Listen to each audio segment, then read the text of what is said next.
Son las 6 en punto, amigos. Muy buenos días. Es un gusto acompañarles como siempre en Telediario. Es tiempo de noticias. Vamos a empezar por los titulares.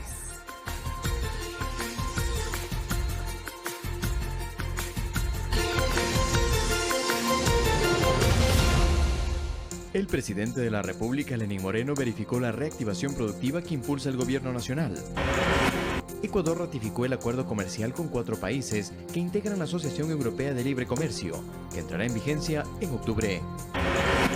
La Fiscalía inició las investigaciones en contra de la presidenta del CNE, Diana Tamain, por tráfico de influencias. Fue citada para que rinda su versión el próximo 2 de julio. La Corte Provincial del Guayas negó el recurso de habeas corpus a Sandra Arcos. La esposa de Carlos Luis Morales se mantiene con orden de prisión. En julio se conocerá la respuesta a la apelación que plantea la defensa del expresidente Rafael Correa y 19 sentenciados más a la sentencia del caso Sobornos. En lo internacional, la gran nube de polvo procedente del desierto del Sahara que afecta al Caribe ahora se disipa sobre Cuba y Nicaragua, un hecho sin precedentes en este siglo.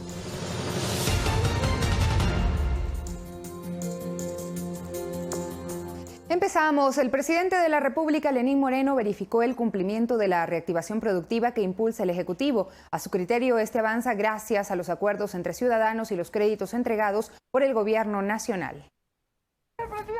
Fue una jornada para constatar que las disposiciones presidenciales van logrando una reactivación productiva ordenada. Por ejemplo, en esta heladería ubicada en las calles América y Asunción Centro Norte de Quito, el acuerdo entre arrendador y arrendataria permitió que este negocio abra puertas y siga atendiendo. Esta negociación ha sido favorable para las dos partes. Para que se pueda salir adelante. Aquí la propuesta del presidente de la República se cumplió y hoy se puede seguir trabajando. Pues no solo se congelaron los helados, sino las cuotas del arriendo durante la etapa de aislamiento social. El milagro ecuatoriano se hace con 17 millones, como Sonia y como Rosario.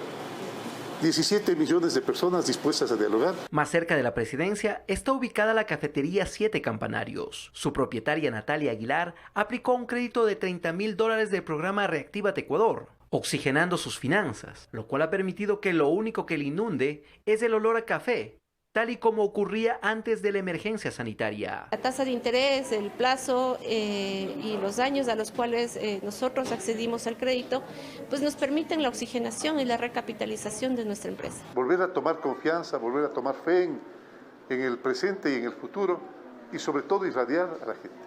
No despedir a los empleados, darles una nueva oportunidad. Solo en esta primera etapa del programa de reactivación productiva se otorgaron créditos por $500 millones, muchos de los cuales ya han sido repartidos. Se han aprobado, de las últimas cifras que tenemos, algo más de 500 negocios han recibido ya este beneficio. Ejemplos de cómo con medidas adecuadas y a tiempo se logran resultados. Alex Llanos, Ecuador TV.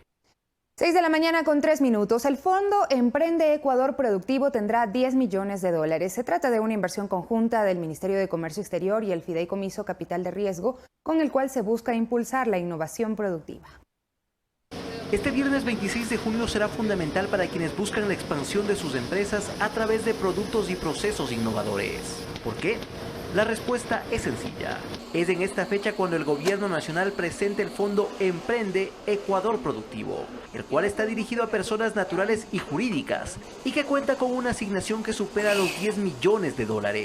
Dichos recursos serán distribuidos de la siguiente manera: 1.050.000 para emprendedores y 7 millones más para MIPYMES a través de Capital Crece o Capital Semilla, y 2 millones adicionales a través de Capital Progreso. Capital Crece es para aquellas personas que buscan emprender con ideas innovadoras, mientras que Capital Progreso tiene como objetivo la expansión de empresas. La convocatoria será lanzada este viernes y estará vigente por 180 días. Quienes estén interesados en postular deben acceder al sitio web www.fondoemprende.gov.es. Alex Llanos, Ecuador TV.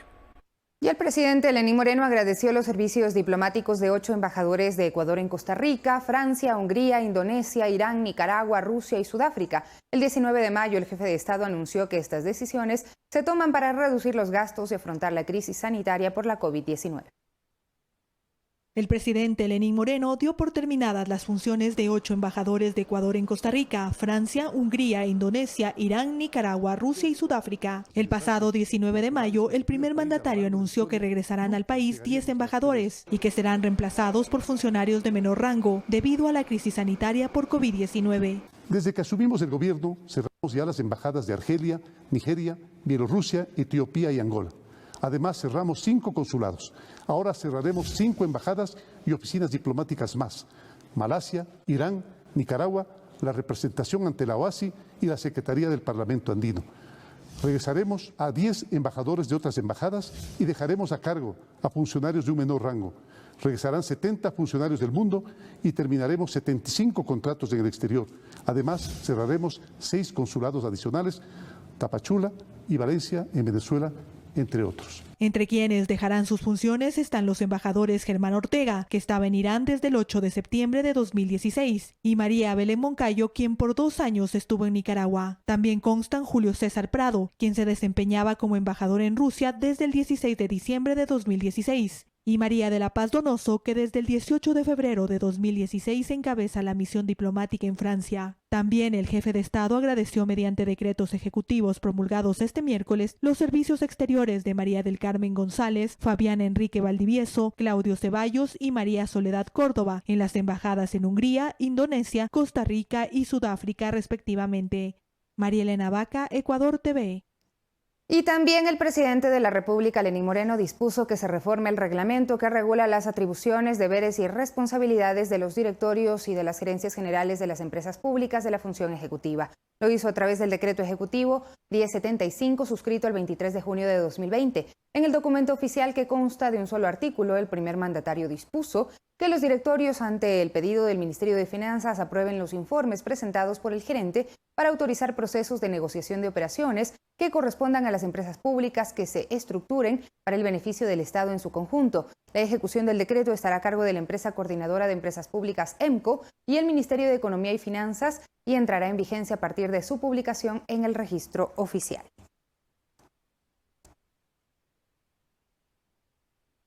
Y con la participación de expertos de América Latina y Europa se realizó la segunda jornada Hub 2020, que es una iniciativa gubernamental para la construcción de la Agenda para el Desarrollo Urbano del Ecuador post-pandemia.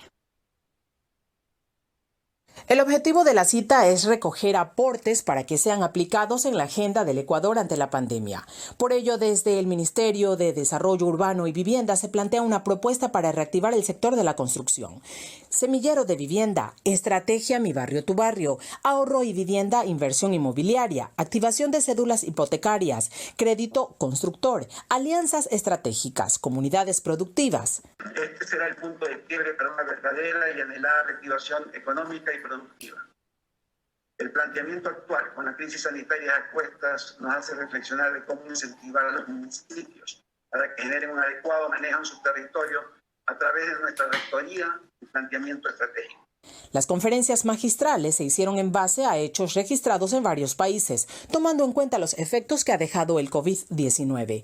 Fenómeno excepcional pero recurrente, así lo aseguró el experto chileno Alejandro Aravena. De la misma manera que un terremoto o un maremoto va a volver a pasar, tiene que encontrarte preparado para poder responder a esa contingencia. Como este virus, va a haber otros para los que de nuevo no vamos a tener una cura y vamos a necesitar ganar tiempo para poder hacer que esa situación de normalidad vuelva a ocurrir. Por su lado, Francisco Mangado, especialista en arquitectura de España, destacó la importancia del rol de los gobiernos que aseguren el hábitat.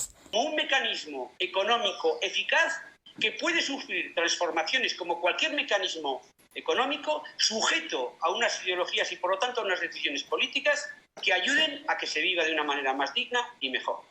Aravena hace una diferencia ante un desastre natural donde los ciudadanos acuden a un albergue. ¿Y qué pasa con el coronavirus? Esta vez los albergues son irse a su propia casa. Y dado que vamos a volver a tener pandemias, vamos a tener que seguir teniendo casas, ya no solo como un derecho de habitabilidad, sino que además ante una eventual emergencia sanitaria futura. Hub 2020 ha recorrido 8 ciudades del Ecuador, recogiendo insumos a través de estos espacios como parte de la Agenda Hábitat Sostenible del Ecuador 2036. Guadalupe Ayoví, Ecuador TV.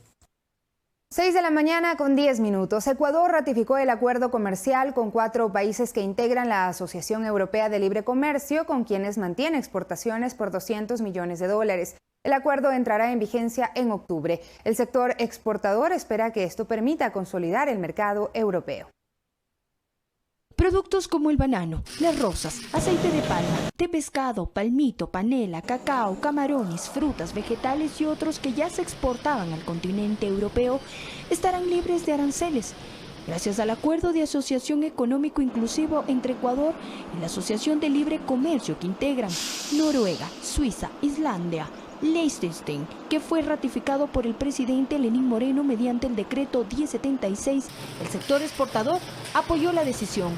Estamos abarcando casi el 100% de este bloque, de este continente. Cuando ingresamos sin pagar aranceles, somos más competitivos. Nos faltaban estos 4 países que no conformaban parte de la Unión Europea, pero ahora ya tenemos ese acceso preferente, por lo que dependerá ahora de que estos productos ya empecemos a atacarlos. El camino para el nuevo tratado con el bloque EFTA inició en 2017. Ecuador deberá notificar a Noruega para que siga su curso el trámite y entre en vigencia. El acuerdo entrará en vigencia 90 días después de esta notificación a Noruega. Esto implica que para inicios del mes de octubre este acuerdo estará 100% operativo. Tendremos que sacar el mejor provecho. Una relación adicional, Colombia en el 2019 exportó alrededor de $440 millones y el Perú, en cambio, de alrededor de $2.300 millones. Con esta comunidad de aproximadamente 14 millones de habitantes con alto poder adquisitivo, nuestro país mantiene alrededor de $200 millones de comercio según el Ministerio de la Producción. Tienen un promedio anual de consumo superior a los $40.000 y esto implica que tienen una gran capacidad de consumo, ¿no? Solo Liechtenstein, por ejemplo, tiene un PIB per cápita de alrededor de $165.000. Y creemos que luego de la firma de este acuerdo se incrementará al menos un 20% el ingreso de volúmenes a este mercado. De otro lado, Ecuador podrá adquirir a menor costo medicinas, fertilizantes, químicos, relojes y equipos médicos. Valeria Villarroel, Ecuador TV. Y Ecuador participa en la Feria Virtual de las Américas 2020 con un stand donde ofrece a los visitantes del mundo sus atractivos. Se busca construir alianzas turísticas estratégicas con empresarios internacionales e identificar oportunidades de negocio en el sector. El presidente Lenín Moreno anunció la activación de una campaña interna de turismo. Hasta este 26 de junio se desarrollará la Feria Virtual de las Américas 2020, que reúne a empresarios internacionales de Estados Unidos, Centro y Suramérica, en la que participa el Ministerio de Turismo, con el objetivo de abrir oportunidades a Ecuador de construir alianzas turísticas estratégicas con empresarios e identificar oportunidades de negocio para este sector. Esta es una oportunidad y un espacio donde podemos nosotros recuperar en este proceso de recuperación del turismo, una manera de poder exponer nuestro país hacia el mundo. Todos los hoteleros, alimentos y bebidas, operadores turísticos, agencias de viajes, transportadores turísticos, barcos en Galápagos, es decir, todos estamos ya con nuestros protocolos de bioseguridad y todos los tienen ya capacitados a su personal. En la feria virtual participan más de 1,000 empresarios que podrán interactuar en tiempo real con representantes de diferentes sectores de negocios, entre ellos el turístico. Nuestros vecinos y nuestros mercados naturales son Colombia, Perú, y ellos van también a estar en la feria presentes, tanto como Costa Rica, México, Panamá, Perú, en República Dominicana. A través de su cuenta de Twitter, el presidente Lenín Moreno afirmó que el turismo ha sido una de las industrias más golpeadas. En marzo y abril perdió $580 millones. He dispuesto a la ministra Prado Holguín que active una campaña de turismo interno. Este consumo será deducible del impuesto a la renta. A redescubrir Ecuador, señaló el jefe de Estado. El turismo es una actividad muy importante económicamente, reconocida, es la tercera actividad en rubros de economía en la tasa del PIB en el Ecuador. Y eso el presidente está resaltando, y eso es un apoyo a la industria y un apoyo a todo lo que es el sector. Qué bueno que se interese, y la verdad es que el turismo es el más golpeado y el último en reactivarse. Aquí hay una oportunidad. Podemos ir abriendo los sitios que tengan atractivos, haciendo corredores, como ya lo hizo Europa, como ya lo hicieron en Australia con Nueva Zelanda. Podemos abrir corredores donde ya se pueda circular Santiago Tello, Ecuador TV.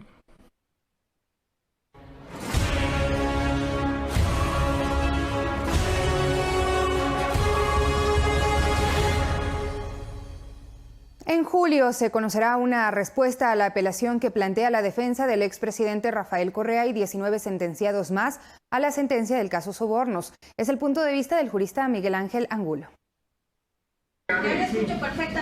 Si bien este lunes 29 de junio se reinstala la audiencia de apelación a la sentencia condenatoria en el caso Soborno 2012-2016, la diligencia será corta, explica el jurista Miguel Ángel Angulo. No estamos hablando de una audiencia que va a durar 5, 6, 7, 8 días, o como la audiencia de juzgamiento que tuvo una duración más o menos de 3 semanas, ¿sí? Sino que esta audiencia puede tranquilamente, ¿sí?, resolverse en 2 o 3 días. Dice que se intentará dilatar el proceso, pero para julio podría salir una resolución del tribunal. Es un tiempo mucho menor que necesitaría la Corte para analizar esta situación y dar su decisión de carácter oral y posteriormente notificar mediante escrito su resolución. A partir de la notificación de esa resolución, se interpondrá el recurso de casación. Esta sentencia marca un precedente, manifiesta el analista político Francisco Rocha, pues el expresidente Rafael Correa, Jorge Glass, Alexis Mera, María Duarte y su círculo más cercano, junto a 10 empresarios, fueron condenados a 8 años de cárcel por cohecho agravado. Según la sentencia, al formar parte de una estructura organizada que recaudó recursos para la campaña política de Alianza País, a cambio de contratos con el Estado. Los sentenciados además pierden sus derechos de participación política por 25 años. Castiga para que no sigan usando la política para lo que han estado usando, es verdad y es bueno. Se dispuso el pago de 14.7 millones de dólares como reparación integral, además de colocar una placa en la Presidencia de la República con el texto: los recursos públicos siempre se deberán administrar honradamente y con apego irrestricto a la ley. La función pública es un servicio a la colectividad, con sujeción a la ética como principio rector. Termina por develar, como lo hemos dicho ya, una estructura hecha desde el Estado para delinquir y hacer fraude, ¿no? Porque el fraude es delinquir con los recursos, usar esos recursos para campañas e imponernos candidatos en la asamblea, en los municipios, en los ministerios. Para que la sentencia quede ejecutoriada debe ratificarse en casación, última instancia judicial, y de pasar esto antes de la convocatoria a elecciones, el exmandatario Rafael Correa no podrá participar en un nuevo proceso electoral. Olga Velasco, Ecuador TV. 6 de la mañana con 18 minutos. Con el fallecimiento de Carlos Luis Morales, exprefecto del Guayas, se extingue la acción penal en su contra. La investigación continuará para los procesados. Con las medidas sustitutivas para el exprefecto del Guayas, Carlos Luis Morales, se inició la investigación por el supuesto delito de tráfico de influencias para la compra de insumos. Con su fallecimiento, Morales jurídicamente es inocente. Sobre este tema, en el segundo capítulo del artículo 416 del Código Integral Penal, se establece que el ejercicio de la acción penal se extinguirá por amnistía, remisión o renuncia libre y voluntaria de la víctima, desistimiento o transacción en los delitos que procede el ejercicio privado de la acción, una vez que se cumpla de manera íntegra con los mecanismos alternativos de solución de conflictos al proceso penal, muerte de la persona procesada, prescripción. El doctor en jurisprudencia Carlos Estarellas señala que la investigación en el caso continuará para los procesados. En esta acción penal habían otros coparticipantes y hay un principio que es el principio de autorresponsabilidad. Por lo tanto, si existen otras personas que estaban en esta acción penal, esas personas deben de responder por sus conductas. El exfiscal del Guayas y abogado en el libre ejercicio, Antonio Gagliardo, añadió: no porque él falleció, se acabó el proceso penal, no. El proceso penal continúa, debe y deberá continuar con aquellos que están prófugos. Ambos expertos dan a conocer los pasos que seguirán las autoridades competentes en este caso. Digamos, la Fiscalía, el juez penal, deberá verificar si estos copartícipes tienen responsabilidades o no lo tienen. una audiencia preliminar, después la audiencia de juicio, una sentencia, las apelaciones respectivas, y bueno, ahí se verá si se ratifica el estado de inocencia de las personas enjuiciadas o serán condenadas. Desde el pasado 3 de junio se inició la instrucción fiscal que durará 90 días, tiempo en que los imputados podrán defenderse en el debido proceso o vincularse a más personas. Guadalupe Ayoví, Ecuador TV. Mientras la Sala Especializada de lo Penal de la Corte Provincial del Guayas negó el recurso de habeas corpus a Sandra Arcos, viuda de Carlos Luis Morales, quien permanece con orden de detención en su contra.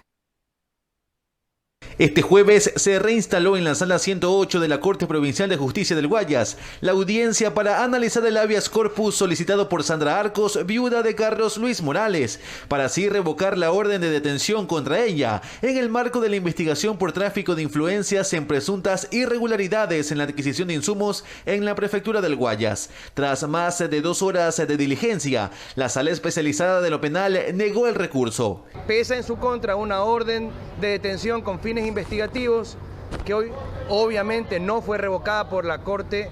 El juez Richard Gaibor solicitó para esta audiencia la presencia de la fiscal provincial del Guayas, Yanina Villagómez, para conocer si consentía la revocatoria de la boleta de captura. Sin embargo, no se presentó. Solo llegó un escrito en donde no se indicaba ningún consentimiento. Al no haber este pronunciamiento de la Fiscalía, no hay suficientes elementos para decir que hay una vulneración a sus derechos constitucionales. La Fiscalía en ningún momento ha pedido revocatoria de eso. Juan Carlos Quintana, abogado del juez Alfonso Ordeñana, quien ordenó la detención, indicó que se solicitó hace más de una semana a Fiscalía un pronunciamiento al respecto de este tema, pero no hubo respuesta. El habeas corpus, según Quintana, no era procedente. O sea, no es procedente primero porque la señora no es procesada, no está privada de su libertad, está prófuga. No cabe un habeas corpus. Sandra Arcos se presentó a la audiencia vía telemática. Su orden de detención se mantiene. Naturalmente, hemos interpuesto inmediatamente el día de hoy un recurso de apelación de esta decisión. Estamos seguros de que la Corte Nacional de Justicia del Ecuador va a hacer imperar el derecho. Los 2 hijos de Arcos, Javier y Marcelo Vélez, también tienen orden de captura sobre la misma investigación, aunque se desconoce su paradero. Luis Alfredo Zúñiga, Ecuador TV. 6 de la mañana con 22 minutos. El futuro de Quito Honesto es incierto. Hay sectores que piden que sea una entidad independiente. Se solicitó su comparecencia ante el Pleno del Consejo Metropolitano de Quito para conocer sobre las adjudicaciones salpicadas de corrupción durante la emergencia sanitaria. Desde el Consejo Metropolitano de Quito se analizan los diferentes contratos que se han realizado en la administración actual y cuáles se han visto salpicados de corrupción. Preocupa que de los 215 millones de dólares, ¿no es cierto?, en 1.131 procesos contractuales en este año, y ahí están la inversión del contratista, el estado del proceso, todo eso yo lo he puesto a consideración de los despachos de los concejales para que revisen.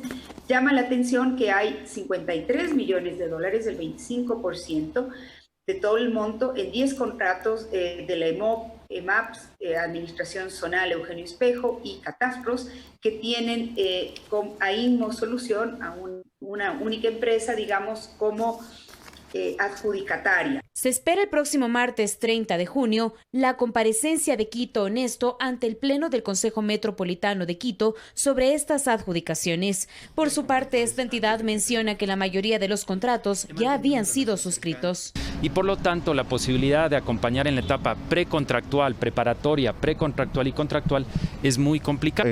Tanto el alcalde de Quito, Jorge Yunda, como algunos concejales piden que Quito Honesto sea una entidad independiente de la administración municipal. Lo que queremos es que no haya nadie delegado del Ejecutivo, que no haya conflicto de intereses, que sean muy objetivos, que se blinde, que tengan un financiamiento aparte, que no les respondan a nada. Tiene que tener un rol mucho más activo y tiene que ser ese filtro que te pueda alertar modalidades de contratación que están reñidas con la ley o procesos que tienen sospecha de corrupción y puede pedir y debe pedir información sobre eso. Frente a los actos de corrupción en el municipio capitalino que se han hecho evidentes durante la emergencia sanitaria, el futuro de Quito Honesto todavía es incierto.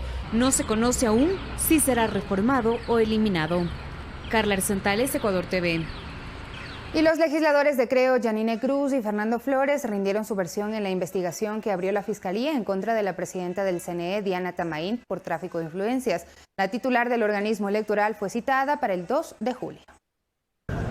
Hasta la Fiscalía General del Estado en el norte de Quito llegaron los asambleístas Yanine Cruz y Fernando Flores a reconocer su firma en la denuncia que plantearon el pasado 4 de febrero por tráfico de influencias en contra de la presidenta del CNE, Diana Tamaín, la consejera Estela Cero y Luis Loyo, exdirector nacional de procesos electorales. La consejera Cero públicamente lo señaló en la comisión de fiscalización que ella le solicitó la contratación de Luis Loyo en un memorando del 18 de diciembre del 2018.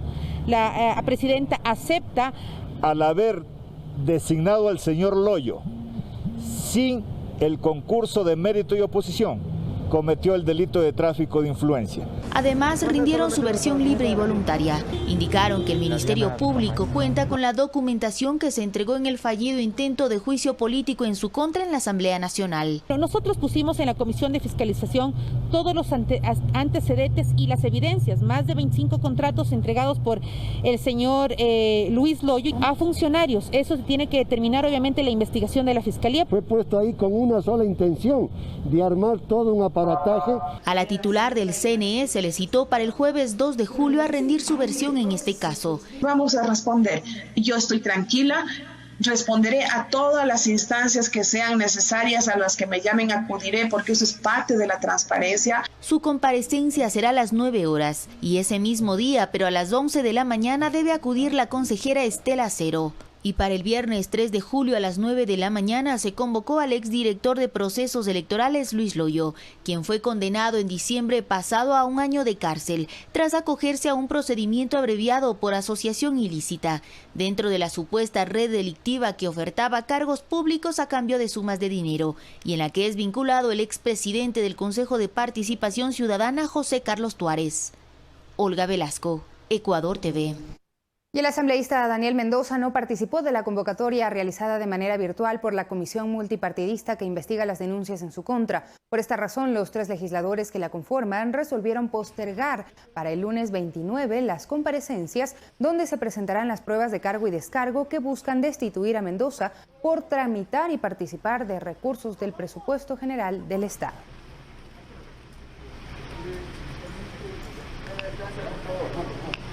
La audiencia de juzgamiento en contra de la exasambleísta Norma Vallejo inició en la Corte Nacional de Justicia y se prevé que en las próximas horas se conozca la resolución de los jueces. Este viernes la diligencia retomará la lectura de los alegatos finales. A Vallejo se le procesa por el delito de concusión, pues mientras estuvo como legisladora posiblemente retenía porcentajes de los sueldos a quienes eran sus asesores. Se estima que por este concepto la ex parlamentaria recibió más de $20.000, los cuales los acusadores exigen se les restituya.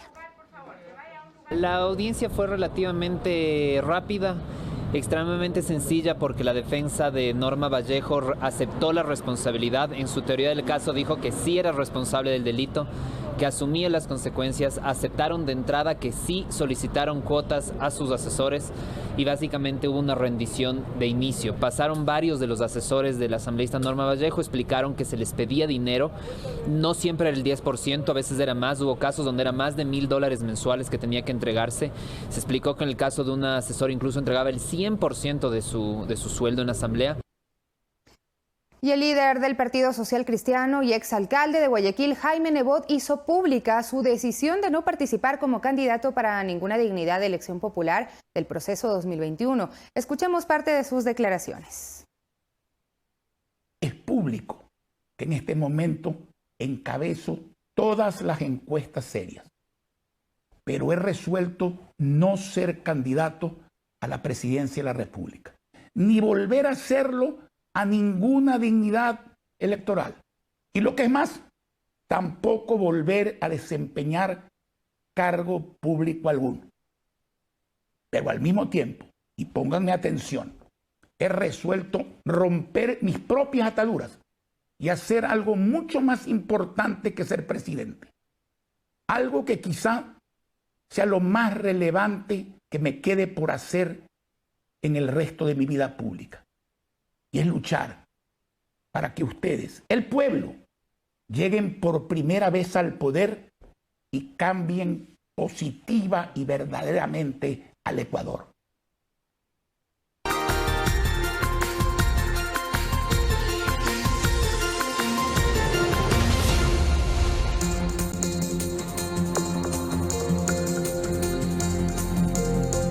De la mañana con 33 minutos, estamos de regreso. El ministro de Energía, René Ortiz, no descarta sanciones a los responsables de los problemas en las planillas del servicio eléctrico en el país. La Agencia de Control y Regulación de Electricidad recibió 85.045 denuncias. 29.585 fueron por cobros excesivos. La Agencia de Control y Regulación de la Electricidad, Arconel, realizó una evaluación sobre los excesos y fallas en las planillas del servicio eléctrico en el Ecuador. Esta dependencia encontró que no hubo relación entre facturación real y estimada, consumos acumulados que se reflejan en valores excesivos, condicionamiento a clientes que emitan pagos antes de solución de conflictos, falta de información oportuna y atención al cliente no da respuestas a la población. El ministro de Energía, René Ortiz, no descarta sanciones por estos errores, que a su criterio fueron por comodidad de los trabajadores que no realizaron una medición adecuada. El que no cumple tiene que ser sancionado y así fue la sanción. Para ejercer la sanción en todo con el debido proceso, pues hay en estas instituciones directorios que hay que respetar y esos directorios tomarán las decisiones oportunas para precisamente generar los cambios. La sanción está en el mensaje del presidente y la ejecución de esa sanción está en cada uno de esos directorios. Hasta el momento, la Arconel ha recibido 84.045 quejas en todo el país. De ellas, 29.585 fueron por consumos elevados, 35.661 por falta de lectura o lectura incorrecta y 18.799 por otros motivos. Que alguien que pagaba 10, 20 dólares, le aparece una factura por 100, por 80 dólares.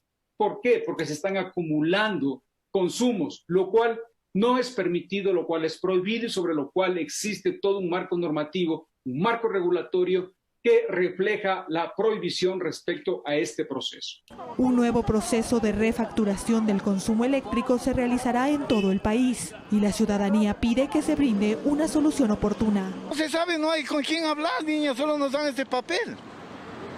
Que nos metamos a web y hay... Pero ¿quién nos da el resultado? No hay nadie que nos hable. Entonces, que nos exageran es la subida de la luz, sin tomar lectura de los medidores. Hasta el momento se han atendido al 93% de las personas que presentaron una queja.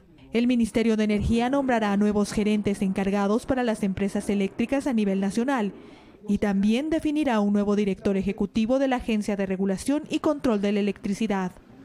María Elena Vaca, Ecuador TV.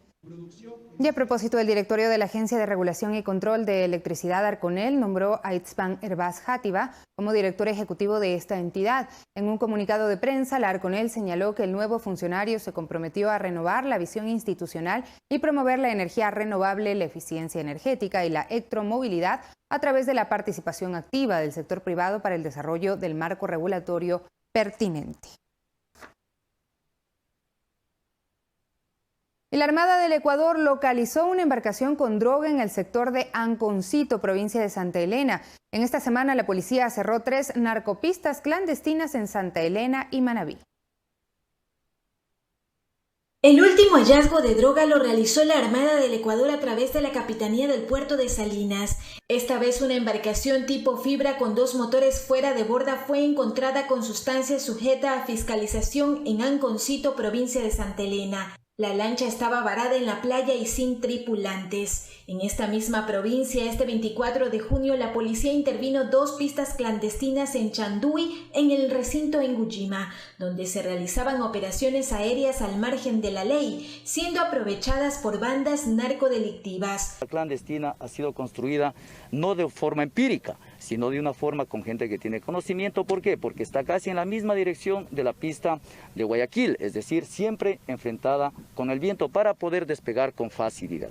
Maquinaria de la gobernación obstruyó el camino. Les vamos a hacer algunos huecos allí en todas estas pistas que ya estarían listas, como pueden ustedes observar, para evitar que sigan aterrizando o que puedan aquí dejar esta sustancia. Mientras tanto, en Manabí, la Unidad de Investigaciones Antinarcóticos UIAN ejecutó una operación en el sector de Boca de Bigua, donde se encontró una pista clandestina. 3 ecuatorianos detenidos pertenecerían a una organización dedicada al tráfico ilícito de sustancias, catalogadas sujetas a fiscalización a gran escala. Se decomisó 2 automotores, armas y 6 bultos de yute con varios paquetes de lo que podría ser cocaína. La Policía Nacional, a través de la Dirección Antinarcóticos, ejecutó una operación en la cual desarticuló una organización delictiva dedicada al tráfico internacional de sustancias sujetas a fiscalización. Mariuxi Buenaño, Ecuador TV.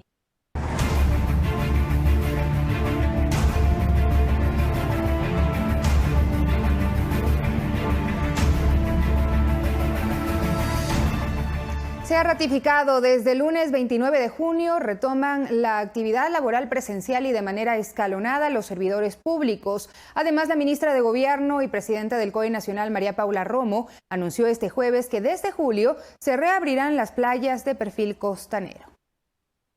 Superados los 100 días de emergencia sanitaria, el COE Nacional sigue con la adopción de medidas para que de manera paulatina vuelvan las actividades cotidianas en lo que las autoridades han denominado la nueva normalidad. Primero, se ratificó que los servidores públicos retoman sus actividades laborales presenciales desde el próximo lunes 29 de junio. Será de manera escalonada y en estricto cumplimiento a las medidas del esquema de semaforización. No deja de ser la indicación que quienes puedan realizar teletrabajo se mantengan en teletrabajo, que se organicen dentro de cada institución horarios diferenciados que permitan que en las oficinas no esté el aforo completo. Otro anuncio desde el COE Nacional tiene que ver con retomar las actividades playeras, bajo ciertas medidas. Y si es que identificamos que no se respeta el distanciamiento, hay una primera alerta y un primer aviso. Si es que no se corrige y no se respeta la distancia, podemos pedir una evacuación de esos lugares. En vista de que las actividades académicas en la Sierra y Amazonía están por acabar, la idea es crear espacios para que los niños tengan lugares seguros de distracción en estas vacaciones escolares. Museos, zoológicos, sitios arqueológicos, actividades al aire libre, vamos a tomar algunas decisiones desde julio para el cambio de semáforo, sobre todo en el tema de actividades que se puedan realizar al aire libre. Entonces, estamos analizándolo, todavía no hay una decisión definitiva. En esa línea se trabajará en medidas para los centros de cuidado temporal y guarderías. Empezamos un piloto la próxima semana en los cantones que se encuentran en verde, lugares de cuidado infantil, por ejemplo. Solo tenemos en este momento 4 cantones que están en verde, entonces vamos a empezar con un piloto reabriendo los servicios de cuidado infantil en estos cantones en verde. En 2 semanas evaluamos qué es lo que ha sucedido. El objetivo es que en un plazo máximo de 3 meses, Ecuador retome sus actividades en su completa totalidad. Quien se cuida de la pandemia es uno mismo. Javier Ceballos, Ecuador TV. Con el apoyo del Banco Interamericano de Desarrollo, el Servicio Integrado de Seguridad EQ911 implementó en una primera fase la herramienta de inteligencia artificial que monitorea el cumplimiento de la medida de la distancia social. Este mecanismo se aplica en los cantones Quito y Rumiñahui en Pichincha. La herramienta funciona así. Mide y corrobora si se cumple o no la distancia mínima de 2 metros entre personas en un espacio público. Desde hoy, la llamada plataforma Distanciados se aplica en los cantones Quito y Rumiñahui en Pichincha. ¿Cómo funciona? Al detectarse aglomeración sin distancia, el sistema emite un reporte al operador del EQ911. Este, a su vez, despacha a los elementos de seguridad al punto para hacer un llamado a las personas al respeto a la distancia. Si hay instalados sistemas de perifoneo, el EQ911 emitirá el siguiente mensaje.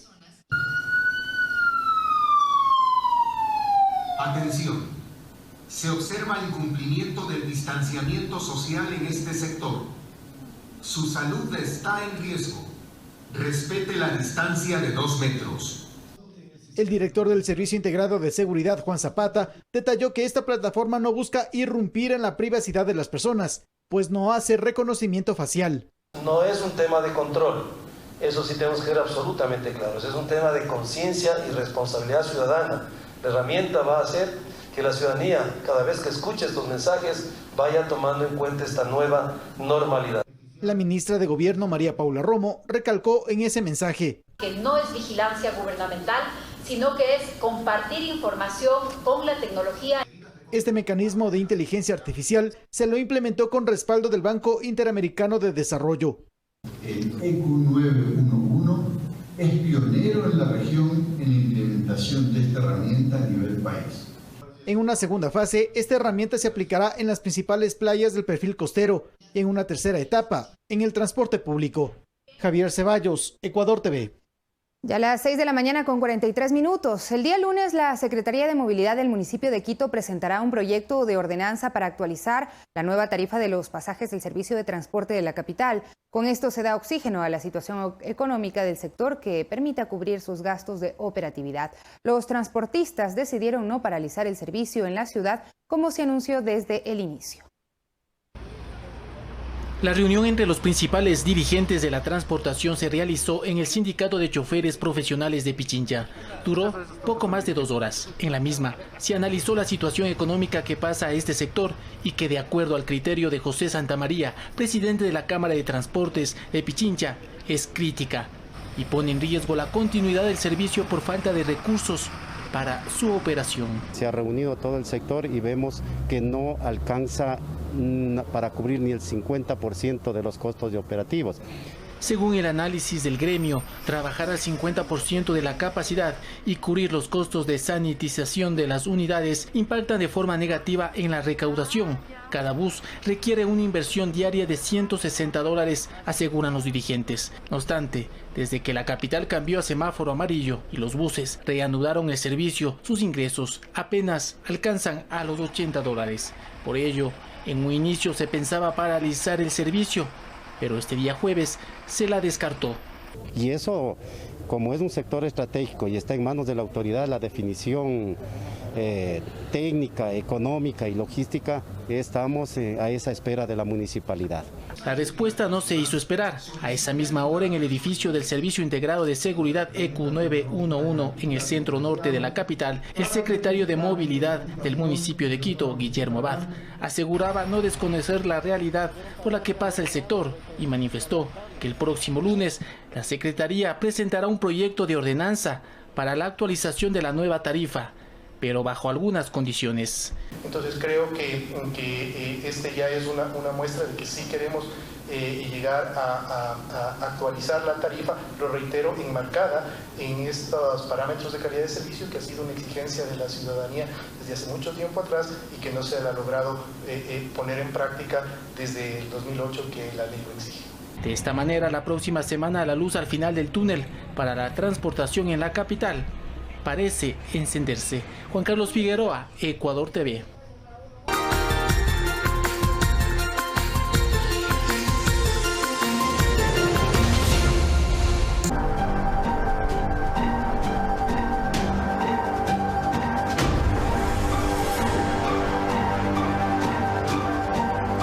Comunidades de la provincia de Chimborazo sufren las consecuencias de la caída de ceniza del volcán Sangay.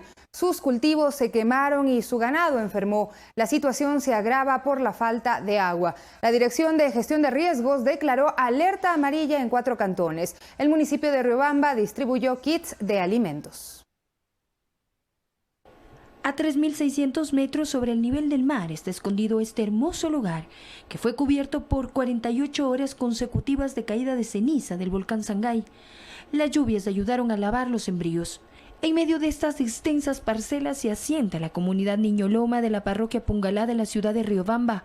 Allí viven más de 200 personas de 38 familias que han perdido parte de sus sembríos, que eran su sustento económico, a causa del material volcánico. Por este camino dibujado en una ladera, Melchor nos lleva hasta su casa. Su esposa cocina con leña los alimentos y el fuego calienta su hogar del frío del páramo. Es el presidente de la comunidad. Relata que los sembríos se quemaron con la ceniza, que quedaron pocos para el consumo. Granitos, papitas, no tenemos habitas. El fenómeno les dejó de brazos cruzados porque no cuentan con un sistema de riego y el material se quedó por varios días.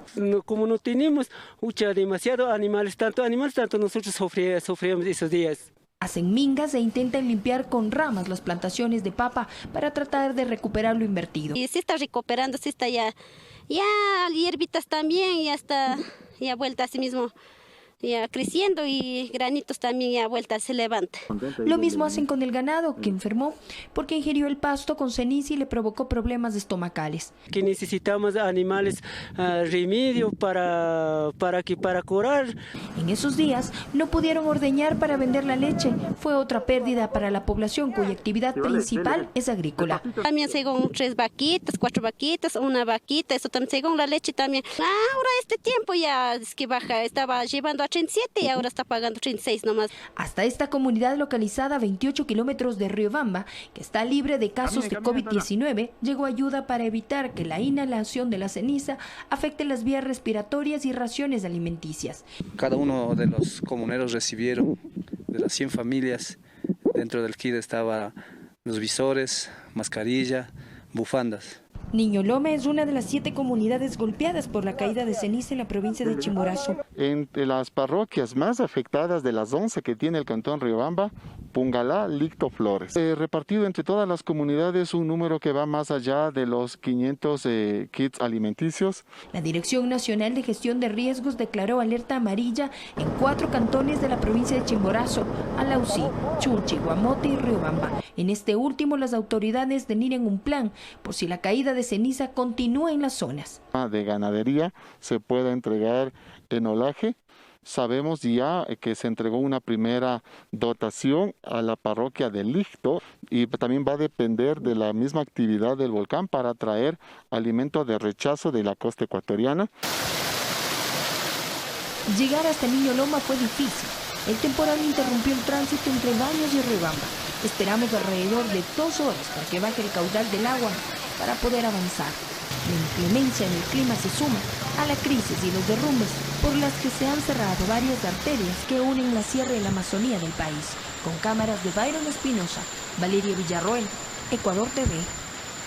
Mientras, el Instituto Geofísico de la Escuela Politécnica Nacional informa que durante el jueves 25 de junio la red de observadores volcánicos reporta una muy ligera caída de ceniza en la ciudad de Macas. Este fenómeno es persistente dentro del actual periodo eruptivo del volcán Sangay y que se inició en mayo de 2019. Se recomienda tomar las medidas pertinentes y no exponerse por largos periodos a la caída de ceniza. Hacemos una pausa, volvemos enseguida.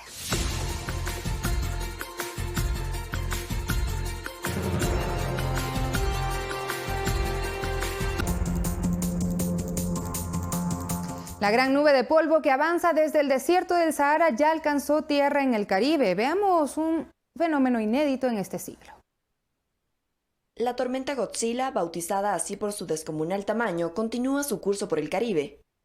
Se trata de una gran nube de polvo que avanzó desde el desierto del Sahara y desde esta semana afecta a países del continente americano. Esta capa de polvo tiene una espesura de entre 3 y 4 kilómetros y su base inicia a 1 kilómetro sobre la superficie de la Tierra, según lo detalló el Grupo de Monitoreo Geográfico de Nicaragua. La tormenta es tan densa que hace difícil distinguir la superficie de los grandes lagos del país en las imágenes de satélite. Además, según el Instituto Geográfico de Nicaragua, esta es la masa de polvo más fuerte de los últimos 50 años, que llega desde el desierto del Sahara hasta el territorio nicaragüense, luego de atravesar la cuenca del Océano Pacífico. Una situación similar se vive en Cuba, que además enfrenta temperaturas más elevadas a causa de la nube que cubre completamente a la isla. Su presencia es usual entre junio y agosto y dificulta la formación de ciclones tropicales. No obstante, los índices de calidad del aire alcanzaron límites peligrosos para la salud en esta ocasión, principalmente los de partículas finas, por lo que las autoridades activaron alertas y recomendaron a los ciudadanos evitar salir a la calle e instalar filtros de aire en la medida de lo posible. Coralía Pérez, Ecuador TV. Y un estudio publicado en la revista científica Fotoquímica y Fotobiología de Estados Unidos señala que la luz solar del mediodía durante el verano es eficaz para inactivar el virus SARS-CoV-2, causante de la pandemia de COVID-19, y en especial los gérmenes de superficies lisas esparcidos por la tos o el estornudo de una persona infectada. Los científicos descubrieron que en el hemisferio norte el virus es más infeccioso entre diciembre y marzo y que una luz fuerte del sol veraniego es capaz de eliminar el 90% o más de los coronavirus presentes en diversas superficies en apenas 34 minutos. 7:00 a.m. Con esto nos despedimos, amigos y amigas. Que tengan una buena jornada. Enseguida viene Fabricio Ceballos con más noticias y también, por supuesto, con las entrevistas en Telediario. Hasta pronto.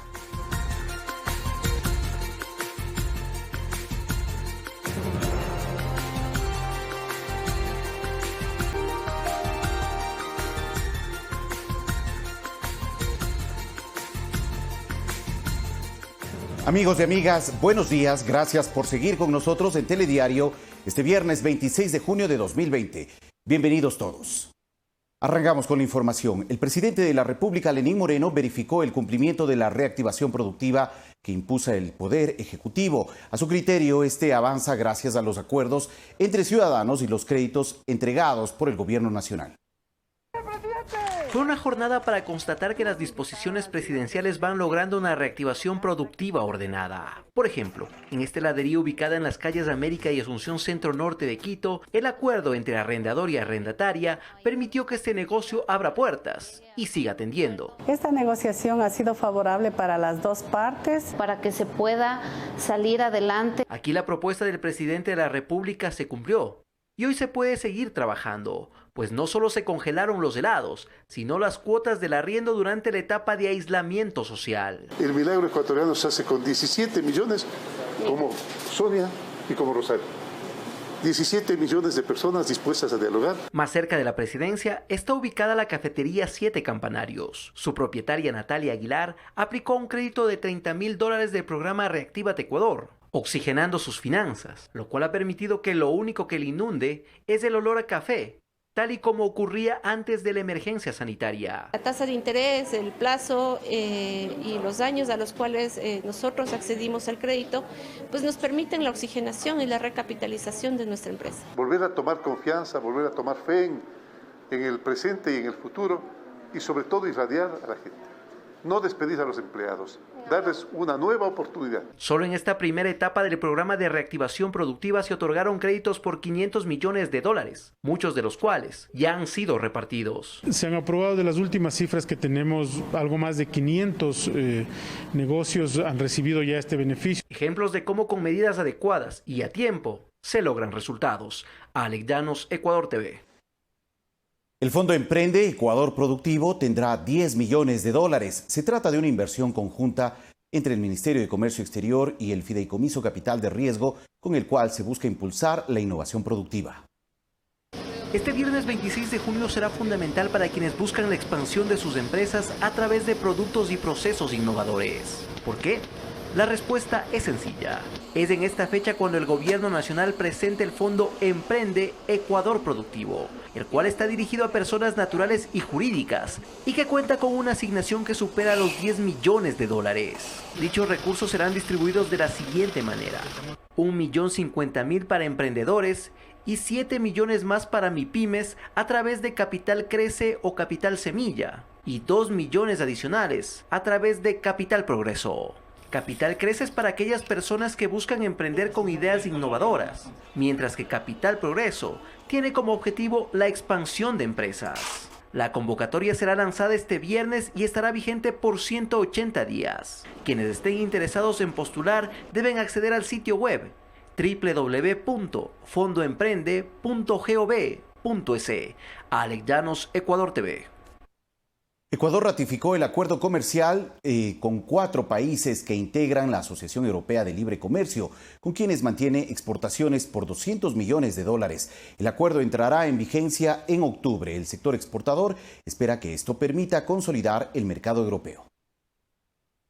Productos como el banano, las rosas, aceite de palma, té pescado, palmito, panela, cacao, camarones, frutas, vegetales y otros que ya se exportaban al continente europeo estarán libres de aranceles, gracias al Acuerdo de Asociación Económico Inclusivo entre Ecuador y la Asociación de Libre Comercio que integran Noruega, Suiza, Islandia, Liechtenstein, que fue ratificado por el presidente Lenín Moreno mediante el decreto 1076.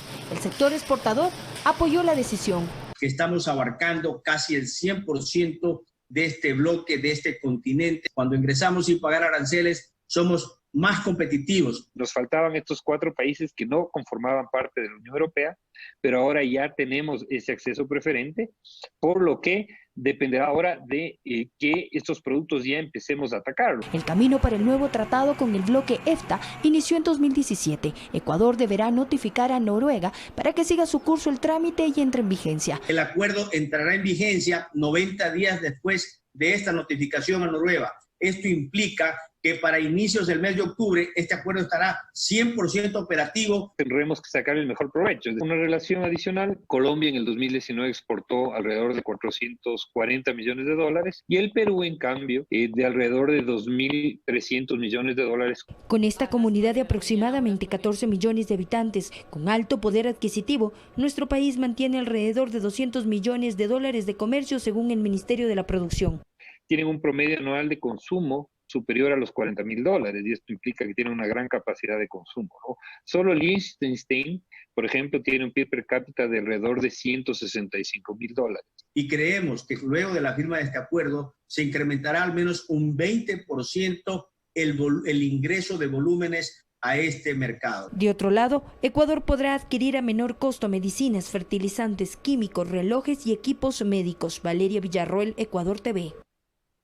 7 de la mañana con 11 minutos. Ecuador participa en la Feria Virtual de las Américas 2020 con un stand donde se ofrece a los visitantes del mundo sus atractivos. Se busca construir alianzas turísticas estratégicas con empresarios internacionales e identificar oportunidades de negocio en el sector. El presidente de la República, Lenín Moreno, anunció la activación de una campaña interna de turismo. Hasta este 26 de junio se desarrollará la Feria Virtual de las Américas 2020, que reúne a empresarios internacionales de Estados Unidos, Centro y Suramérica, en la que participa el Ministerio de Turismo, con el objetivo de abrir oportunidades a Ecuador de construir alianzas turísticas estratégicas con empresarios e identificar oportunidades de negocio para este sector. Esta es una oportunidad y un espacio donde podemos nosotros recuperar en este proceso de recuperación del turismo, una manera de poder exponer nuestro país hacia el mundo. Todos los hoteleros, alimentos y bebidas, operadores turísticos, agencias de viajes, transportadores turísticos, barcos en Galápagos, es decir, todos estamos ya con nuestros protocolos de bioseguridad y todos los tienen ya capacitados a su personal. En la feria virtual participan más de 1.000 empresarios que podrán interactuar en tiempo real con representantes de diferentes sectores de negocios, entre ellos el turístico. Nuestros vecinos y nuestros mercados naturales son Colombia, Perú, y ellos van también a estar en la feria presentes, tanto como Costa Rica, México, Panamá, Perú, en República Dominicana. A través de su cuenta de Twitter, el presidente Lenín Moreno afirmó que el turismo ha sido una de las industrias más golpeadas. En marzo y abril perdió $580 millones. He dispuesto a la ministra Prado Holguín que active una campaña de turismo interno. Este consumo será deducible del impuesto a la renta. A redescubrir Ecuador, señaló el jefe de Estado. El turismo es una actividad muy importante económicamente, reconocida, es la tercera actividad en rubros de economía en la tasa del PIB en el Ecuador. Y eso el presidente está resaltando y eso es un apoyo a la industria y un apoyo a todo lo que es el sector. Qué bueno que se interese y la verdad es que el turismo es el más golpeado y el último en reactivarse. Aquí hay una oportunidad. Podemos ir abriendo los sitios que tengan atractivos, haciendo corredores, como ya lo hizo Europa, como ya lo hicieron en Australia con Nueva Zelanda. Podemos abrir corredores donde ya se pueda circular. Santiago Tello, Ecuador TV.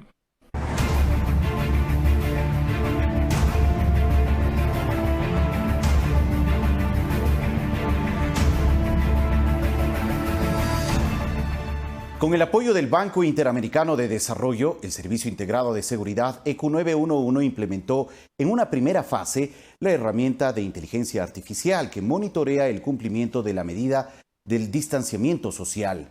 Este mecanismo se aplica ya en los cantones de Quito y Rumiñahui, aquí en la provincia de Pichincha. La herramienta funciona así.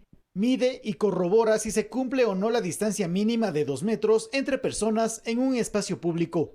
Desde hoy, la llamada plataforma Distanciados se aplica en los cantones Quito y Rumiñahui en Pichincha. ¿Cómo funciona? Al detectarse aglomeración sin distancia, el sistema emite un reporte al operador del ECU 911. Este, a su vez, despacha a los elementos de seguridad al punto para hacer un llamado a las personas al respeto a la distancia. Si hay instalados sistemas de perifoneo, el ECU 911 emitirá el siguiente mensaje.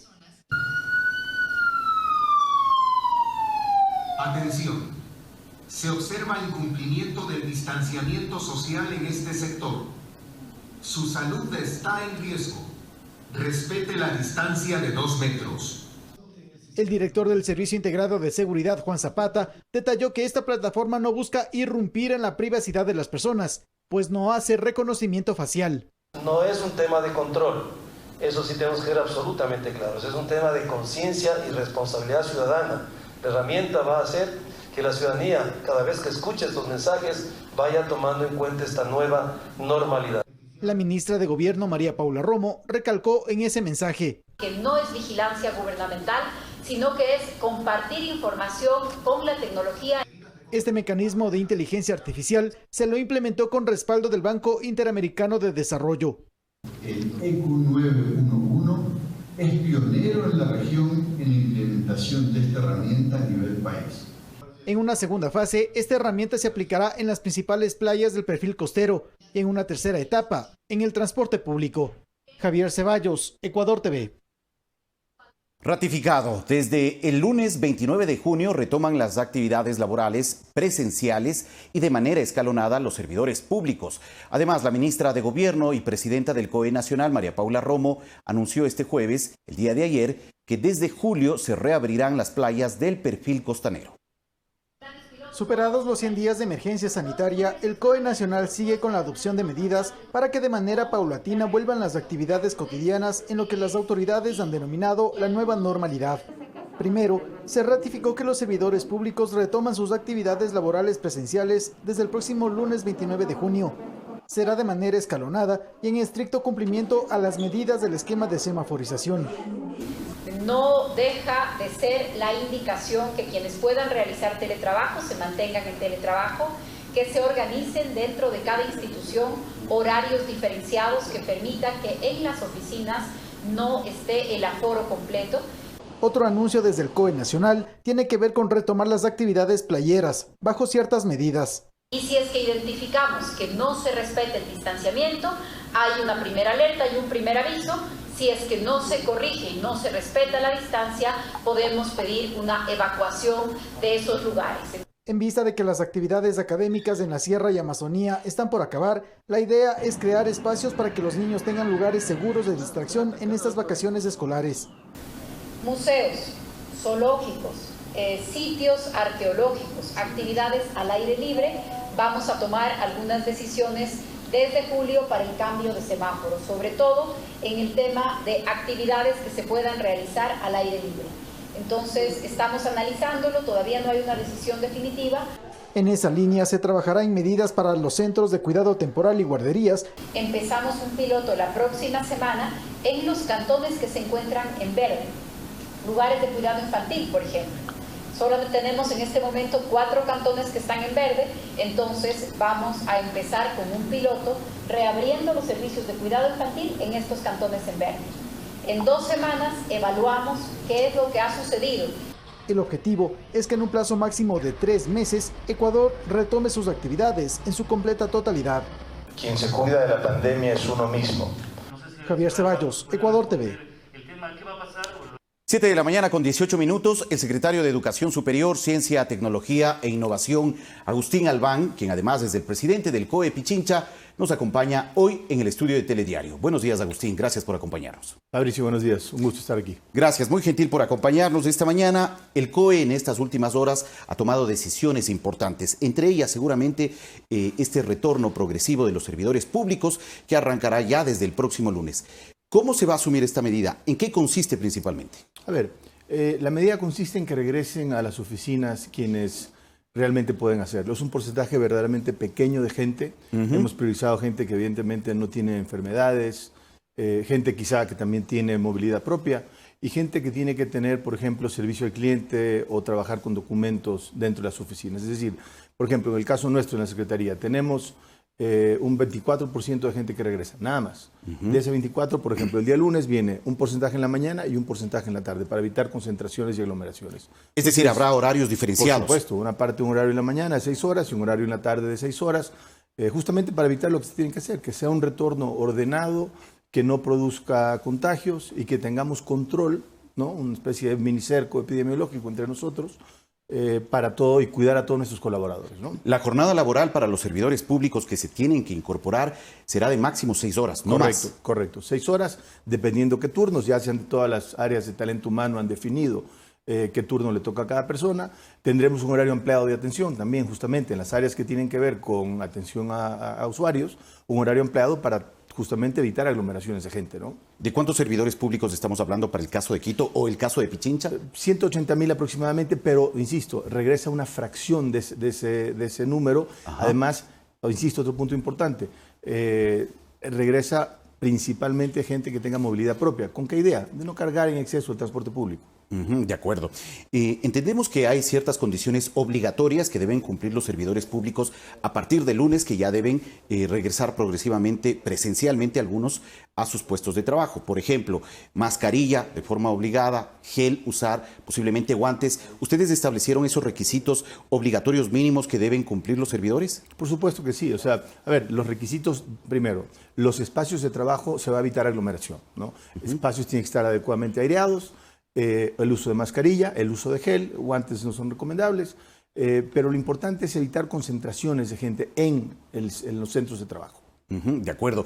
Cada ministerio, cada institución pública va dictando un poco el procedimiento para el retorno de sus trabajadores, de los servidores públicos. ¿Es así? Hay un protocolo general, Fabricio, pero dependiendo de las necesidades de cada institución, se va decidiendo quién entra a ocupar y a hacer qué función, ¿no? Claro, porque conocemos, por ejemplo, que en la plataforma gubernamental del norte, que es una edificación muy grande, con mucha capacidad para albergar a muchas personas, prácticamente ahí se ha llevado a cabo un proceso de señalización. También se ha establecido claramente que la ocupación de ese edificio tan grande será de máximo el 50% y medidas similares deberán adoptarse en otros ministerios. Claro que sí. Mira, por ejemplo, en el caso de la plataforma, tienes 50%, tienes 2 turnos. Tienes distanciamiento en el acceso y también tienes que no todo el mundo tendrá que ir todos los días y eso, por ejemplo, es algo que estamos haciendo en la Secretaría. Es decir, si de repente una semana te toca venir lunes, miércoles y viernes, dependiendo de tu carga de trabajo, la semana que entra vendrás martes y jueves. Y es algo que tendremos que ir aprendiendo. O sea, lo dijimos ayer en la presentación de distanciados. Tendremos que aprender a vivir con este virus. Entonces, la misma manera en que nos cuidamos al salir a la calle, nos tendremos que cuidar para ir a nuestros lugares de trabajo. Hay algunas inquietudes por parte de ciertos servidores públicos frente a estas disposiciones ya establecidas por las autoridades. Entre ellas, por ejemplo, ¿qué es lo que pasará con los hijos de servidores públicos? Hay muchas familias que los padres de familia trabajan como servidores públicos y no saben qué pasará con sus hijos con las guarderías, por ejemplo. ¿Qué es lo que se ha establecido o se ha decidido en el COE sobre este tema? Ya, quienes tengan adultos mayores a su cuidado, niños en edad escolar, personas con discapacidades tendrán que seguir y podrán seguir en teletrabajo. Ese es el primer punto. En cuanto al tema guarderías, se hará una prueba piloto a partir de la semana que entra en los cantones que se encuentran en verde. ¿Solamente en los colores verdes? Solamente en los cantones en verde se hará una prueba con las guarderías a ver cómo funciona y dependiendo de eso tendremos un protocolo para más adelante. Pero hoy por hoy las madres o padres de familia que se tengan que cuidar a las personas que mencioné podrán hacer teletrabajo o continuar con el teletrabajo como lo han estado haciendo, ¿no? Claro, eso significa que este este plan piloto de las guarderías no se aplicaría en la provincia de Pichincha. Por supuesto. Porque que no. Los cantones nos encontramos ahora en color amarillo. En amarillo, correcto. Es correcto, Fabricio. De acuerdo.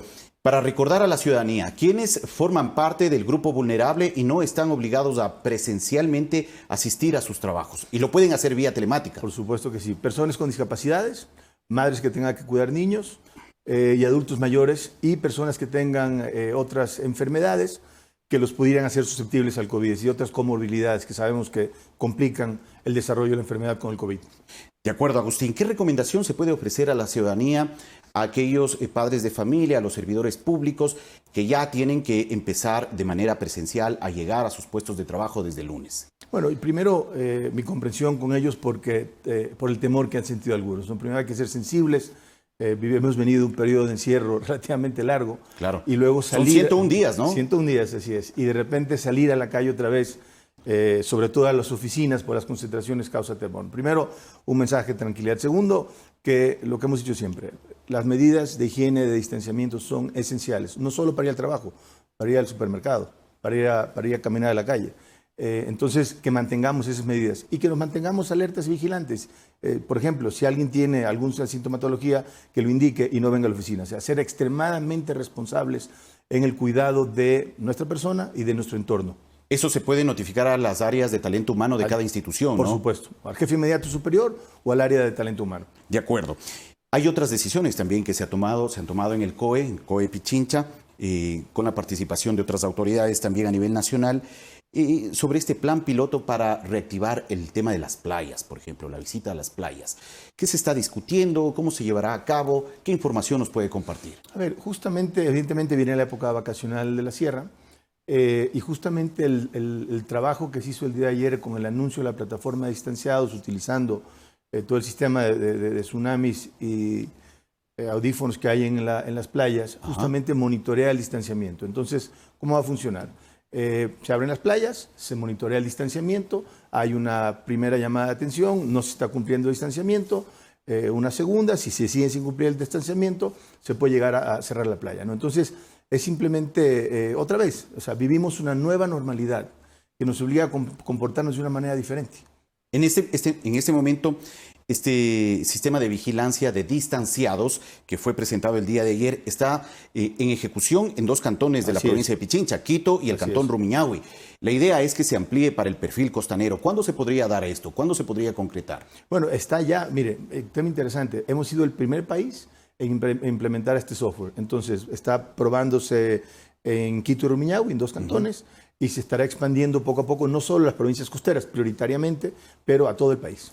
Y esto también permitirá fortalecer este plan piloto del que estábamos hablando, la visita y la reactivación de las actividades en las playas, mucho más con la época vacacional que ya se está arrancando aquí en la sierra y en la Amazonía, ¿no? Exactamente, Fabricio. Aquí el tema es un tema que la movilidad sea orientada a la productividad, pero que mantengamos las distancias. Y la distancia la tenemos que mantener para actividades de ocio como para actividades productivas.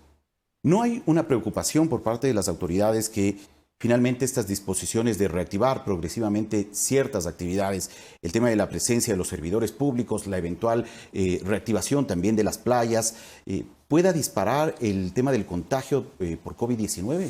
Siempre hay una preocupación, Fabricio. Es indudable que este virus que hemos ido conociéndolo en estos 100 y tantos días es un bicho nuevo que nos ha afectado. Siempre hay esa preocupación, pero no podemos vivir en el confinamiento. Es claro que tenemos que salir. No podemos perder el miedo al virus, pero no el respeto. Entonces tenemos que ser vigilantes, tenemos que aplicar las medidas de distanciamiento, las medidas de higiene y de cuidado y regresar a esta nueva normalidad con los desafíos que implica. Claro que sí. Bueno, algo que también se ha hablado y se ha planteado desde varios sectores de la sociedad, sobre todo en la ciudad de Quito, ha sido la posibilidad de revisar el tema de una disposición para el no consumo en la ingesta de bebidas alcohólicas. ¿Por qué? Porque se han registrado algunos casos de accidentes de tránsito en estos últimos días, en estas últimas semanas, que han significado la atención médica de los heridos y los afectados de dichos accidentes. En medio de esta situación de emergencia sanitaria tan compleja, los hospitales están casi a su límite y atender este tipo de casos complica aún más el escenario. Se está analizando en el COE Pichincha, esta eventualidad de poder establecer restricciones para el consumo, la ingesta de alcohol. Sí, totalmente. Se analizó en el COE provincial de la semana pasada, se planteó en el COE nacional, se decidió en el COE nacional que las prohibiciones realmente no iban a tener un buen efecto, iban a generar un efecto contrario, es decir, que la gente compre alcohol en los momentos en que puede y consume exceso en los momentos en que no puede, ¿no?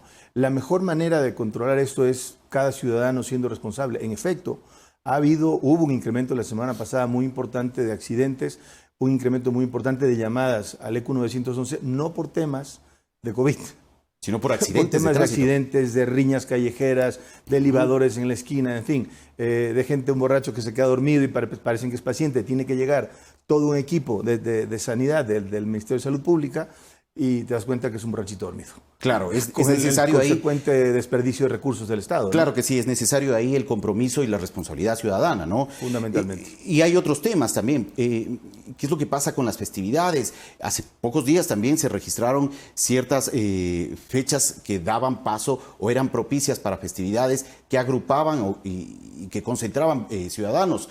¿Qué es lo que se está haciendo para tratar de controlar también este tipo de temas que han sido recurrentes en estos últimos días? Mira, yo creo que la cifra eran 7.000, por encima de las 7.000 llamadas al ECU 911 de fiestas o reuniones ilegales en Pichincha, nada más, ¿no?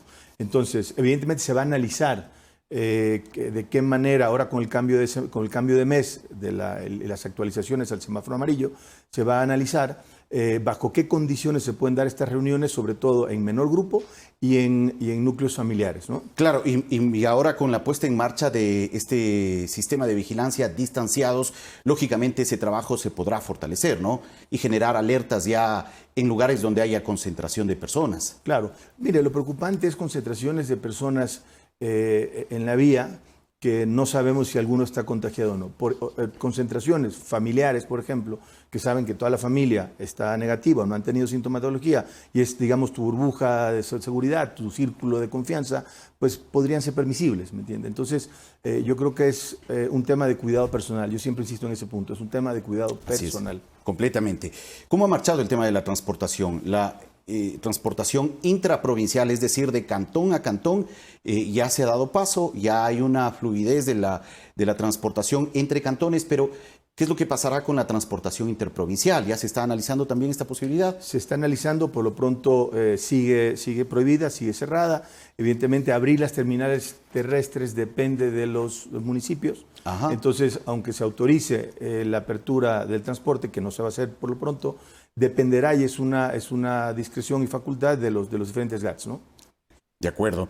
Agustín Albán es además secretario de Educación Superior, Ciencia y Tecnología. Hay algunos temas que son importantes dejarlos en claro ya en esta recta final del espacio de entrevistas.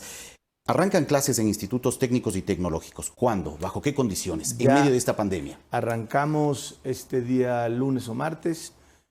Tuvimos sesiones virtuales de inicio, muy emotivas, muy bonitas, la verdad, muy contento. Y hemos adoptado la modalidad en línea como teníamos que hacerlo. Es un desafío para los institutos porque tenemos un componente práctico. Entonces, hemos, digamos, cargado la parte teórica primero y cuando podamos volver a los laboratorios y a la presencialidad, en ese momento retomaremos prácticas que son necesarias en el Instituto Técnico, ¿no? La opción ahora en este momento es vía telemática, la educación. Vía telemática, correcto. Así es. ¿De cuántos estudiantes estamos hablando? Estamos hablando de 45.000 jóvenes ecuatorianos, 13.000 de nuevo ingreso. A nivel nacional. A nivel nacional, claro. ¿Y qué es lo que pasa con el tema de la postulación para cupos para universidades? Bueno, ya terminamos y fue un año para mí tremendamente exitoso en el tema de postulación. Se asignaron 110.000 cupos. Por primera vez en la historia asignamos el 100% de los cupos en línea. El 100% de los cupos en línea, lo cual... ¿Que son los 110.000 cupos? No, de esos eran 21.000 en línea. Tuvimos un incremento muy importante, por suerte sin saber que venía la pandemia, pero se trabajó mucho con el sistema de educación superior para lograr este incremento. El incremento fue mayoritariamente en cupos en línea y por primera vez en la historia se asignó el 100%. Muy bien, en buena hora. ¿Cuándo arrancarán clases? Estamos analizando. En línea, pues bueno, sigue la costa en su calendario natural y estamos analizando protocolos de regreso a clases, quizá a finales de agosto o septiembre, pero justamente tendríamos que ver a un mundo de una baja densidad y lo que nos preocupa del regreso a clases de los jóvenes es el transporte público, justamente. Claro, pero ¿es posible que se piense en una modalidad online vía telemática? Mi idea es que sea una modalidad híbrida, es decir, parte en línea y parte presencial, justamente con horarios escalonados, muy similar a la experiencia que estamos teniendo en el retorno al trabajo con el sistema público del Ecuador. Y lo que está emprendiendo también el Ministerio de Educación, con el sistema básico y de educación secundaria. Gracias, Agustín, por la información. Fabricio, muchas gracias por tenerme aquí, muy amable. Muy gentil. Agradecemos a Agustín Albán, secretario de Educación Superior, Ciencia, Tecnología e Innovación, además presidente del COE de Pichincha, sobre estas decisiones que se han tomado en torno a la presencia de la pandemia del COVID-19 en el país y puntualmente aquí en la provincia de Pichincha y la ciudad de Quito. 7 de la mañana, 34 minutos. Vamos a una pausa. Regresamos en breve.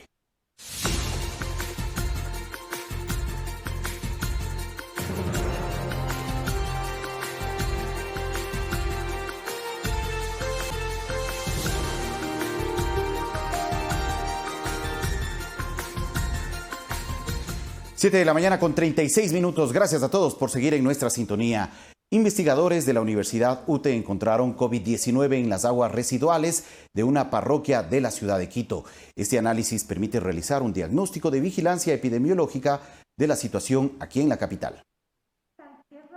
Una nueva herramienta de vigilancia epidemiológica de la COVID-19 en el Ecuador pone en práctica un grupo de investigadores de la Facultad de Medicina de la UTE. Este grupo de expertos analizó las aguas residuales de una parroquia de Quito, con el objetivo de conocer la incidencia de esta enfermedad en la capital. El pasado 22 de mayo tomaron una muestra de 100 mililitros en alcantarillas y encontraron 205 partículas virales en un litro de agua residual. Esta muestra permite determinar un 70% más de casos de los reportados, ya que las aguas residuales permiten descubrir tanto a pacientes sintomáticos como asintomáticos. Por eso es una buena herramienta. Aparte de las que tenemos, podemos sumar más información para que esto sea utilizado en la toma de decisiones. Es decir, podemos hacer un estudio y decir, está subiendo, están bajando el número de casos. Para este estudio se usaron técnicas de investigación molecular, entre ellas de PCR cuantitativo. Más o menos, digamos, en un mes o en 2 meses tendríamos ya todo el estudio completo y en teoría enviado a la revista científica. Estudios similares se realizaron en países como Costa Rica, Estados Unidos, Australia y España. En general en todo Quito es lo que nos interesa, más que comparar por parroquias, sino que poder ver lo que pasa en la ciudad de manera indirecta. No hay evidencias de que esta agua provoque algún tipo de contagio. El virus que está en las heces y llega a las aguas residuales hasta ahora no se considera contagioso. Se encuentra su material genético, pero no en sí el virus. A futuro esperan llegar a otras provincias para realizar un mapeo de todo el Ecuador. Marilena Vaca, Ecuador TV.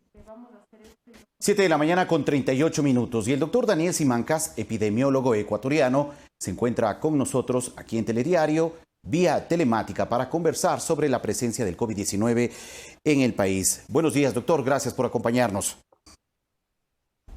Fabricio, buenos días. Mucho gusto. Gracias por la invitación. Muchas gracias a usted, doctor, por acompañarnos. Bueno, ¿qué devela este estudio que han realizado y que determina la presencia de COVID-19 en aguas residuales en la ciudad de Quito? Mira, es importante que la ciudadanía entienda que las herramientas de vigilancia, las encuestas, las llamadas, son solamente una de las estrategias de vigilancia epidemiológica, de control del virus, de monitoreo. Hay una tendencia a nivel mundial en algunos países de analizar las aguas servidas no solamente para el COVID, para el coronavirus, sino para otras enfermedades, inclusive drogas y alcohol, por el simple hecho de que cuando a ti te hacen una encuesta, quizá la información que tú entregas podría estar sesgada. Es decir, si a ti te hacen una encuesta y dices, usted ha tenido fiebre, ha tenido tos, ha tenido dolor de pecho, falta de aire, y tú eres dueño de una tienda, ¿qué vas a responder? Vas a responder que no has tenido, que te encuentras bien, por la posibilidad de que te cierren una tienda, de que te vayan a hospitalizar.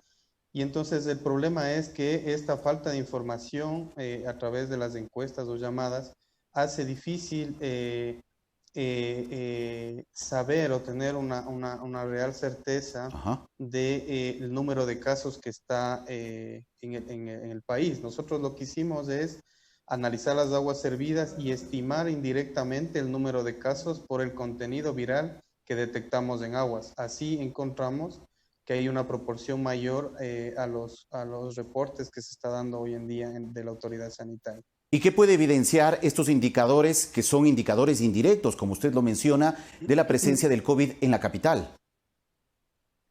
Lo que nos dice es que, sabíamos que el virus en asintomáticos es irrastreable, sin embargo ellos eliminan el virus a través de las heces y esa cantidad de virus acumulado, se hace una estimación matemática y logramos determinar que en esa precisa semana, inclusive 2 semanas después, incrementaron los casos. La diferencia es importante, entre el 64 y el 70% más de casos de los reportados en esa parroquia exclusiva. Entonces esto lo que te dice es que faltan muchas pruebas por hacer, hay muchos más contagios de lo que se reporta, y eso alerta también a la comunidad y a las autoridades sanitarias en la toma de decisiones, y no solo el tema de las pruebas positivas, ¿no? ¿En qué parroquia se llevó a cabo este estudio? ¿Dónde lograron determinar y recoger estas muestras? La parroquia, por un tema de confidencialidad, no la podemos anunciar. De acuerdo. Pero es una de las parroquias con más contagios, y es importante que la ciudadanía sepa que ahora, independientemente del número de pruebas por parroquia, tienen que entender que esto puede ser directamente proporcional al número de pruebas, y no signifique que sea realmente la parroquia con más pruebas de lo que está informando el municipio de Quito. Es decir, donde se hace más pruebas, se encontrará más casos. La ciudadanía tiene que estar consciente que ante transmisión comunitaria, es decir, si el virus está en la comunidad, cualquiera puede tener, cualquier parroquia está altamente en posibilidad de estar infectada, la mayoría de sus habitantes. De acuerdo, entendemos esta reserva y esta prudencia en el manejo de la información en torno a la investigación que ustedes han determinado para no revelar en dónde se llevó a cabo este estudio, pero estos resultados obtenidos en estas muestras obtenidas en esta parroquia permiten establecer una proyección a nivel del Distrito Metropolitano de Quito con certeza. Es un estudio piloto, estamos nosotros calculando y necesitamos también apoyo. El municipio de Quito nos ha prestado apoyo, pero necesitamos tomar muestras de más sitios para poder hacer una estimación más real. Lo que hicimos fue una prueba piloto para ver si lográbamos detectar el virus en las aguas servidas, porque el virus está por el flujo, por la lluvia, por muchos factores químicos, podría haberse desintegrado. Entonces, uno de los hallazgos más importantes es haber detectado el virus, y la siguiente fase de este proyecto es, ya tenemos calculada la muestra para hacer en otros sitios, pero definitivamente necesitamos el apoyo de la capital. Y no solamente la capital, sino podríamos hacer en otros sectores del Ecuador, y pensar, por ejemplo, si tú analizas cada semana, que es lo ideal, podrías ver este incremento en el número de partículas virales, y así diagnosticar esta población como que una u otra, como que está teniendo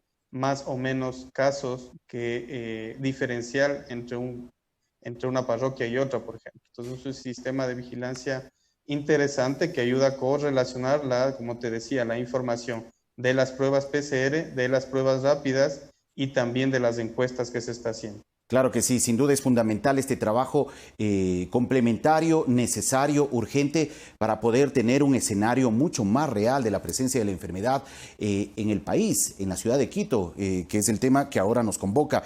Pero por las muestras que ustedes han obtenido a partir de esta primera fase, de esta investigación que ustedes están llevando a cabo, sí podríamos pensar que en la ciudad de Quito la presencia del COVID se encuentra con una fuerte presencia, con una fuerte existencia entre los pobladores capitalinos. Sí, exactamente. Este porcentaje incremental que va entre el 64% y el 70% te dice del subregistro que se puede tener, que no necesariamente es todo ese 70%, porque hay muchos casos asintomáticos. Claro. Que no podrían ser rastreables. Es decir, si tú no tienes síntomas, es improbable que te hagan una prueba en este país. En otros países sí, hacen muestreo aleatorio de pacientes, independientemente que tengas unos síntomas, van rastreando a las familias, pero lo que te dice es que probablemente esta proporción de asintomáticos sea importante también, como dice la literatura científica, y es probable que este 50 o 70%, que es lo que calculamos, sea extrapolable a toda la población de Quito. Es lo que habíamos dicho antes, que probablemente existe un 50% de subregistro, sin contar los asintomáticos, ¿no? De acuerdo, doctor Simancas. Ya para finalizar, hemos escuchado en el transcurso de estas últimas horas, de estos últimos días, la presencia y la existencia también de personas consideradas como supercontagiadores, es decir, personas que tienen una altísima carga viral y son muy capaces de transmitir con mucha facilidad y a más personas el virus del COVID-19 y otro tipo de virus. ¿Hay algún tipo de estudio por parte de ustedes que puedan determinar que en Quito hay este tipo de personas consideradas como los supercontagiadores?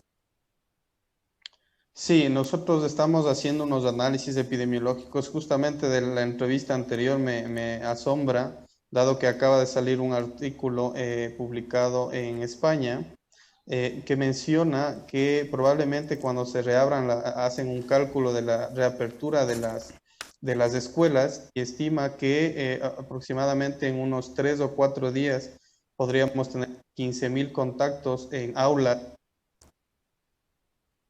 Entonces, a la velocidad de contagio que tiene este virus, habría que tomar en cuenta para la toma de decisiones. Yo por estos supercontagiadores que están reportados en la literatura, hay uno en Corea del Sur que contagió en primera instancia 45 personas, pero luego se le asocia con más de 2.000 contagios. Entonces es muy importante que se tome en cuenta esto que tú dices de los supercontagiadores, pero extrapolado a todas las esferas. Entonces el tema de las aulas, del regreso a clases, ellos lo estiman para septiembre. Sin embargo, España te dio el reingreso para septiembre. Sin embargo, nosotros nos estamos adelantando, es mi opinión personal, ante la reapertura por este tema de los supercontagiadores y la posibilidad de brotes que se puedan dar en la capital, ¿no? De acuerdo, doctor Simancas. Ante los sistemas de salud saturados, ¿no? De acuerdo. Muchas gracias por la información, doctor Simancas. Gracias, hasta luego. Hasta luego, muchas gracias. Agradecemos a Daniel Simancas, médico epidemiólogo, que ha ofrecido una visión desde su punto de vista médico sobre la situación de la ciudad capital frente al COVID-19. Son las 7 de la mañana con 48 minutos. Hacemos otra pausa. Regresamos en breve.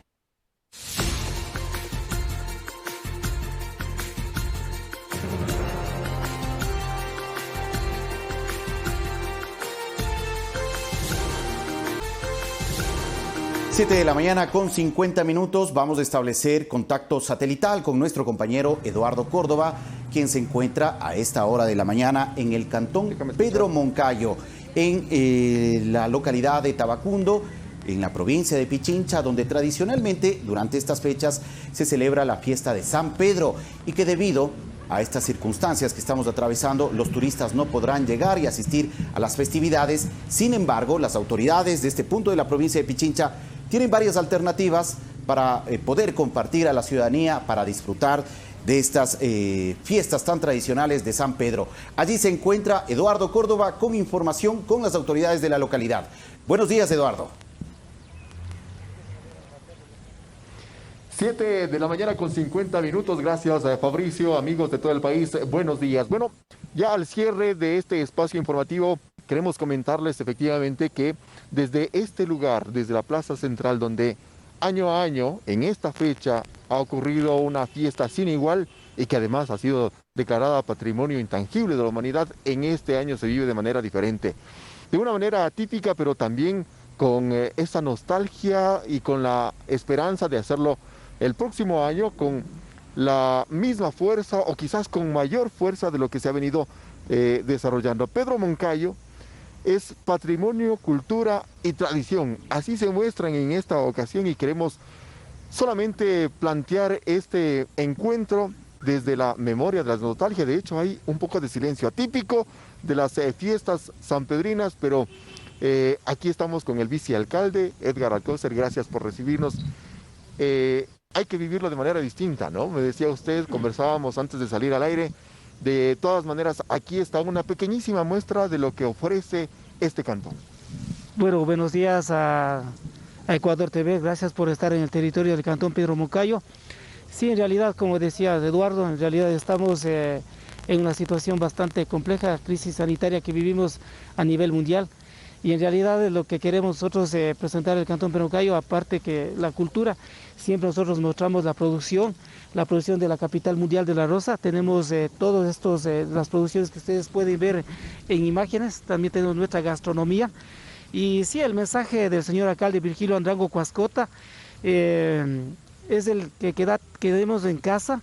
Lo que queremos es que las personas y los grupos de agrupaciones que asistíamos a bailar en la noche sanpedrina, el 28 de junio se suspenden, igual que la toma de plaza, y a todos los que asistían a estos eventos que siempre teníamos algarabía.